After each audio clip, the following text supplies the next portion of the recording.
আমরা অহংকারের সংজ্ঞা জানলাম, সত্যের সংজ্ঞাও জানলাম। এখানে ইবলিস কি করছে? সে অহংকার প্রদর্শন করছে। সে আল্লাহকে বলছে আপনি ভুল, আমি ঠিক। আদমকে সে তুচ্ছ তাচ্ছিল্য করলো এবং সত্যকে প্রত্যাখ্যান করলো। দুটোই কিন্তু ইবলিস করলো এখানে। আসেন, আল্লাহ পাক বলছেন ফাখরুজ, এখান থেকে বের হয়ে যাও হতবাক। ফাখরুজ মানে উখরুজ মানে বের হও, অতএব ফাখরুজ এখান থেকে বের হয়ে যাও। ইন্নাকা মিনাস সাগিরিন, তোমার অহংকার করার কোনো সুযোগ নেই এখানে, তুমি তো ছোট পুত্র। ইন্নাকা মিনাস সাগিরিন, সাগির মানে কি? তুমি এখান থেকে তুমি বের হয়ে যাও এখান থেকে, তুমি একজন ক্ষুদ্র সত্তা, তোমার এখানে অহংকার করার কিচ্ছু নাই।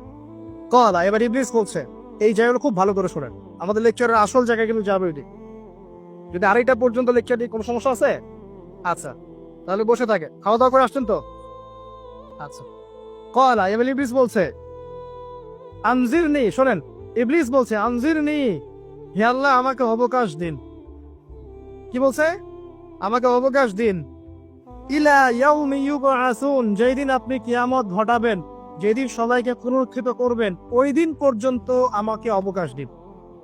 সূরা বাকারায় আছে, অন্য সূরা আছে রব্বি আনজিরনি ইলা ইয়াউমি ইউবআসুন। ইবলিস বলছে হে আমার রব। কি বলছে ইবলিস? হে আমার রব। ইবলিস কি তাহলে আস্তিক না নাস্তিক? কথা বলেন, ইবলিস কি আস্তিক না নাস্তিক?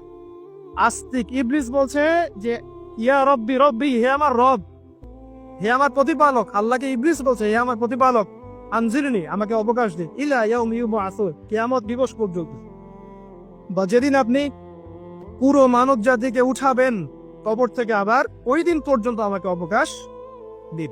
তার মানে কিয়ামত যে হবে এটা নতুন করে লেখা হয় নাই, সভ্যতায় হিস্ট্রির শুরু থেকে কিয়ামত সেই। কথা বুঝতে পারছেন? ফেরেশতারাও জানতেন যে একদিন মহাবিশ্ব ধ্বংস হয়ে যাবে। যখন পৃথিবীতে মানুষকে পাঠানো হয়নি তার আগেই ফেরেশতারা জানতেন, আল্লাহ পাকের ইলমে ছিল এবং তিনি এটা ফয়সালা করে দিয়েছিলেন যে একদিন এই পুরো মহাবিশ্বই ধ্বংস হয়ে যাবে। ইবলিস আগে থেকে জানতো যে কিয়ামত হবে, এই জন্য সে বলছে আমাকে কিয়ামত পর্যন্ত অবকাশ দিন। আল্লাহ পাক এবার কি বলছেন দেখেন, ইবলিস আল্লাহর কাছে চাইলো, আল্লাহ পাক তাও তাকে ফেরত দিলেন না। আর আমরা আল্লাহর কাছে চাইতে এখন হতাশা হয়ে যায় না, দোয়া করতে থাকি আর বলি যে আমার দোয়াতে কবুল হচ্ছে না। আর ইবলিস একটা জিনিস চাইলো, আল্লাহ পাক বললেন ক্বালা ইন্নাকা মিনাল মুনযারিন, যাও, তুমি অবকাশ প্রাপ্তদের একজন, তোমাকে অবকাশ দেয়া হলো। এক কথায় তোমার দোয়া কবুল করা হয়েছে, তোমার অবকাশ তোমাকে দেয়া হলো, কারণ আল্লাহ পাক এটা পরীক্ষা করবেন ইবলিসকে দিয়ে, মানব জাতিকে। ক্বালা, এবার ইবলিসের চ্যালেঞ্জ শোনেন, এটাই আমাদের আজকের লেকচারের মূল পয়েন্ট। এই জায়গা থেকে ইবলিস চ্যালেঞ্জ করছে। কি চ্যালেঞ্জ করছে? ফাবিমা আগওয়াইতানি, হে আল্লাহ আপনি যে কারণে আমাকে বিচ্যুত করলেন, মানে আমি আমার যে কৃতকর্মের কারণে আপনার রহমত থেকে বঞ্চিত হয়ে গেলাম, ঠিক আছে, লাআকউদান্না লাহুম সিরাতাকাল মুস্তাকিম, আমি সেই আদমের এবং আদমের সন্তানের সরল পথে ওত পেতে বসে থাক। কথাটা ভালো করে বোঝা। ইবলিস চ্যালেঞ্জ করলো কাকে? আল্লাহকে। যে কারণে আল্লাহ আপনি আমাকে বহিষ্কার করলেন, এখন আমি কি করব? আমি এই আদম সন্তানের সরল পথে, আপনাকে পাওয়ার এই পথের আনাচে কানাচে আমি ওত পেতে বসে থাকবো। কি জন্য বসে থাকবো? যাতে করে আমি আদম সন্তানকে বিচ্যুত করতে পারি। শুধু তাই নয়, সে আরো বলছে সুম্মা লাআতিয়ান্নাহুম, আমি শুধু বসেই থাকবো না, আমি আদম সন্তানের কাছে আসব। মিন বাইনি আইদিহিম, তার সামন থেকে আসব, ওয়া মিন খালফিহিম, আদম সন্তানের পিছন থেকে আসব, ওয়া আন আইমানিহিম, তার ডান দিক থেকে আসব, ওয়া আন শামাইলিহিম, তার বাম দিক থেকে আসব।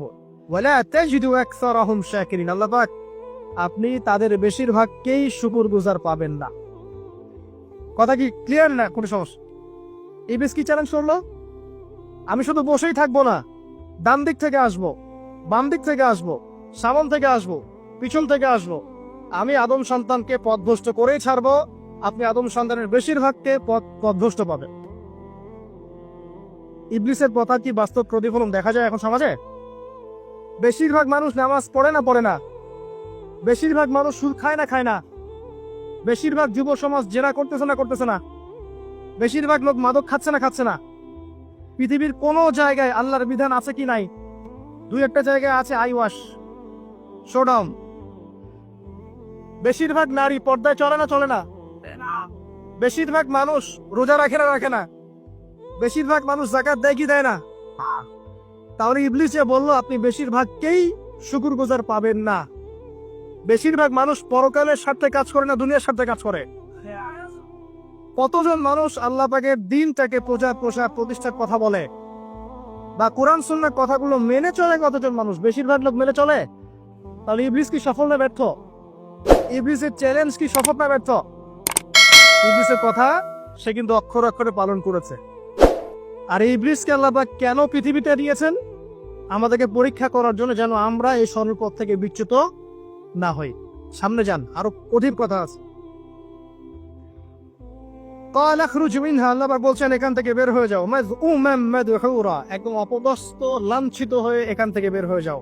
লামান তাবিআকা মিনহুম, তুমি তো চ্যালেঞ্জ করলে আমাকে, ঠিক আছে, কিন্তু যে ব্যক্তি যেই তোমার অনুসরণ করবে, আল্লাহ পাকের কথা শুনেন, যেই তোমার অনুসরণ করবে, লাআমলাআন্না জাহান্নামা মিনকুম আজমাইন, যে পুরুষ বা নারী যেই হোক না কেন, যে আদম সন্তান ইবলিস তোমার অনুসরণ করবে, তোমার পথ ধরবে, আমি তোমাকে সহ এদের সবাইকে দিয়ে জাহান্নাম পূর্ণ করব। আল্লাহর কিচ্ছু যায় আসে না। আল্লাহ পাক যদি এই পুরো পৃথিবীটাকেও জাহান্নামে নিক্ষেপ করেন অবাধ্যতার কারণে, আল্লাহ পাকের কিছু যায় আসে? ওই যে আপনাদের এখানে নদী আছে না, কি বালাসী ঘাট, এখানে চর আছে না, চরের মধ্যে একটা বালুর কণার কি দাম আছে বলেন তো? একটা বালুর কণার কোন দাম আছে? এই পুরো মহাবিশ্বে পৃথিবীর অবস্থান এর চেয়েও কম। তো পুরো পৃথিবীর মানুষ যদি আল্লাহর অবাধ্য হয়, আল্লাহ পাক যদি পুরা দুনিয়াটাকে ধ্বংস করে দেয়, জাহান্নামে নিক্ষেপ করেন, আল্লাহ পাকের কিছু যায় আসবে কিনা? এবার আসেন, এখান থেকে আমরা বুঝতে পারলাম ইবলিস একটা তৃতীয় সত্তা। আল্লাহ পাক আদম আলাইহিস সালাম কে সৃষ্টি করলেন, নাম শিক্ষা দিলেন, সেজদা করালেন, ইবলিসকে সেজদা করতে বললেন, সে করলো না। সে চ্যালেঞ্জ করলো উল্টা, যে আমি ওর চেয়ে উত্তম, আপনি ভুল আমি সঠিক, সে অহংকার করলো এবং একই সাথে সে আদমকে পথভ্রষ্ট করার চ্যালেঞ্জও করে বসল। আল্লাহ পাক ঘোষণা করলেন, যদি কোনো আদম সন্তান তোমাকে ফলো করে, তোমাকে সহ তাকে আমি জাহান্নামে নিক্ষেপ করি। ঠিক আছে, এ পর্যন্ত। এবার সামনে আসেন। এবার আল্লাহ পাক আদমকে বলছেন, কাকে বলছেন? আদম আলাইহিস সালামকে বলছেন, ইয়া আদম, হে আদম। তার আগে আদম আলাইহিস সালামের বুকের পাঁজর থেকে কাকে সৃষ্টি করেছেন? হাওয়া আলাইহিস সালাম, সভ্যতার ইতিহাসে প্রথম নারী এবং ইতিহাসের সবচেয়ে সুন্দরী রমণী কে? হাওয়া আলাইহিস সালাম। আরেকজন আছেন সবচেয়ে সুন্দরী রমণী, কে? কে বলতে পারবেন? জি না, 100 টাকা পুরস্কার বলেন। হ্যাঁ, নাম কি? মাশাআল্লাহ, ওই ওকে পুরস্কার দিও। কি নাম তোমার? মাশাআল্লাহ, মাশাআল্লাহ। দ্বিতীয় সুন্দরী রমণী, দুজন রমণীকে বলা হয় পৃথিবীর সবচেয়ে সুন্দরী রমণী। আপনি যাদেরকে দেখে সিডিউস হচ্ছেন, যদিও এদেরকে দেখে সিডিউস আর কিছু নাই, কারণ এরা তো সুন্দর না, কোনো দিক থেকে সুন্দর না, না পোশাকের দিক থেকে, না চেহারার দিক থেকে, না ফিজিক্যাল স্ট্রাকচারের দিক থেকে। এদেরকে দেখে তো পাগলও সিডিউস হবে না। তো আদম আলাইহিস সালাম এবং আদম আলাইহিস সালামের স্ত্রী হাওয়া আলাইহিস সালাম এবং সারা আলাইহিস সালাম ইতিহাসের সবচেয়ে সুন্দর রমণী। ইতিহাসের সবচেয়ে সুন্দর রমণী কাদের স্ত্রী ছিলেন? নবীদের অন্য কারো? এজন্যই বলি, আপনি যদি পবিত্র থাকেন, আল্লাহওয়ালা মানুষ হন, ইনশাআল্লাহ তাআলা আল্লাহ পাক আপনার ঘরে একজন নেককার পুণ্যবতী সুশ্রী স্ত্রী দান করবেন ইনশাআল্লাহ। আপনি যদি এইসব অশ্লীলতার গোলক ধাঁধায় পড়ে নিজের ঈমান হারিয়ে ফেলেন, চরিত্র হারিয়ে ফেলেন, সম্ভাবনা খুবই কম যে আপনি একজন দিনদার মেয়ে পাবেন। বরং আপনি এমন কাউকেই পেতে পারেন যে আপনার মতোই। ঠিক আছে, দেখবেন যে আপনি 10 ঘাটের পানি খেয়ে আসছেন, ও দেখবেন 12 ঘাটের পানি খেয়ে আসছে। আল্লাহ পাক আমাদের যুব সমাজকে হেফাজত করুন, আমিন। আল্লাহ পাক এবার আদম আলাইহিস সালামকে বলছেন, ইয়া আদম, হে আদম, উসকুন আনতা ওয়া যাওজুকাল জান্নাহ। আদম শোনো, তুমি এবং তোমার স্ত্রী দুইজন এখন জান্নাতে থাকো। কোথায় থাকো? জান্নাতে থাকো। ওয়া কুলা মিন হাইসু শি'তুমা, যেখানে ইচ্ছা সেখান থেকে খাবার খাও। জান্নাতে নাজ নেয়ামতের কথা তো আপনারা শুনেছেন অনেক, আমি ওইগুলো বলতে যাচ্ছি না, সময় চলে যান। যা ইচ্ছা তাই পাবেন সেখানে, যা ইচ্ছা তাই। এমন একটা জায়গা যেটা কখনো কোনো চোখ দেখে নাই, কোনো কান শোনেও নাই। চোখ না দেখলেও, কান না শুনলেও মানুষ মনে মনে অনেক কিছু কল্পনা করে না, এটা কল্পনাও করার সুযোগ নাই। এত উন্নত মানের একটা জায়গা, তোমরা দুজন এখানে থাকো, জান্নাতের যে কোনো জায়গায় যাও, খাওয়া দাওয়া করো, কোনো সমস্যা নেই। কিন্তু ওয়ালা তাকরাবা হাদিহিশ শাজারা, মানে কি, এই যে গাছটা আছে এই গাছের কাছে যেও। একটা শর্ত খালি দিলাম, গাছের কাছে যেও না। গাছের নাম কি এগুলো আমাদের আলোচনার বিষয় না। বিষয়টা হচ্ছে আল্লাহ পাকের আদেশটা কি। গাছটা আম গাছ হতে পারে, জাম গাছ হতে পারে, কদু গাছ হতে পারে, যে কোনো গাছ হতে পারে। এটা নিয়ে আমাদের কোনো মাথা ব্যথা নাই। মাথা ব্যথা হচ্ছে আল্লাহ পাকের আদেশ, এই গাছের কাছে যেও না, বাস যেও। আচ্ছা, ফাতাকুনা মিনাজ জালিমিন, যদি চলে যাও তোমরা দুজন এখানে, তাহলে তোমরা দুজন কিন্তু জালেম হয়ে যাবে। আল্লাহ পাকের হুকুম অবাধ্য করলে মানুষ কি হয়ে যায়?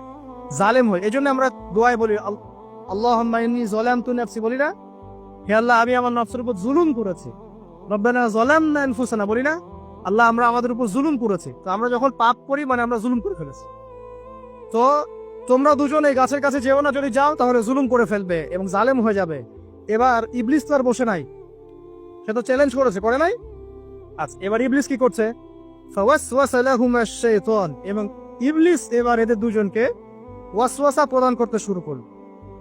ইবলিস কি করলো? ওয়াসওয়াসা প্রদান করতে শুরু করলো।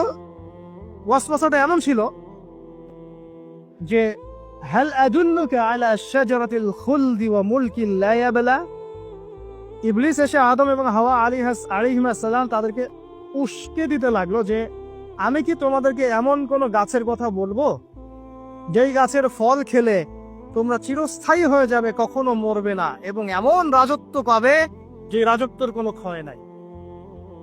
ইবলিসের টোপটা কি দেখলেন? চিরস্থায়িত্বের টোপ এবং কিসের টোপ?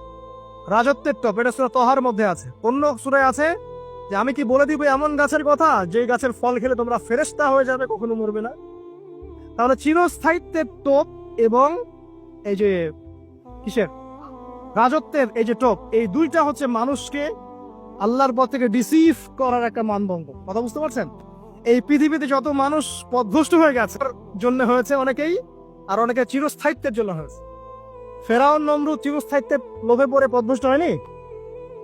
আর ওই সময় থেকে শুরু করে এখনকার বিশ্বে যারা ক্ষমতাধর, এরা কি ক্ষমতার দাপটে পথভ্রষ্ট হচ্ছে না? এই দুটো হচ্ছে মানুষকে পথভ্রষ্ট করার মাধ্যম। ইবলিস খুব ভালো করেই জানতো। একটা কথা বলি নাই, যখন আদম আলাইহিস সালামকে তৈরি করে রাখা হয়েছে, সৃষ্টি করে রাখা হয়েছে, ইবলিস এর চারপাশে রাউন্ড দিচ্ছিল, তাওয়াফ করছিল, তাওয়াফ। এবং মানব শরীরের এবং মানব মস্তিষ্কের, মননের দুর্বল পয়েন্টগুলো সে ফাইন্ড আউট করছিল। কারণ সে কিন্তু অনেক জ্ঞানী ছিল, সে কিন্তু প্রচন্ড জ্ঞানী ছিল। এখনো কিন্তু সে প্রচন্ড জ্ঞানী, এবং তার অভিজ্ঞতা ঝুলি এখন অনেক বেশি, তাই না? ওর বয়স হয়ে গেছে না, এখন প্রচুর বয়স। তো তাওয়াফ করে করে সে মানুষের দুর্বল জায়গাগুলো ফাইন্ড আউট করেছে। একটা হচ্ছে পেট, একটা প্রবৃত্তি, একটা হচ্ছে নারীর প্রতি আসক্তি, ঠিক আছে, একটা ক্ষমতার লোভ, একটা চিরস্থায়িত্বের লোভ। এগুলো হচ্ছে মানুষের দুর্বল জায়গা। ইবলিস এগুলো ফাইন্ড আউট করে ওইভাবে চাল দিয়েছে। কথা বুঝতে পারছেন?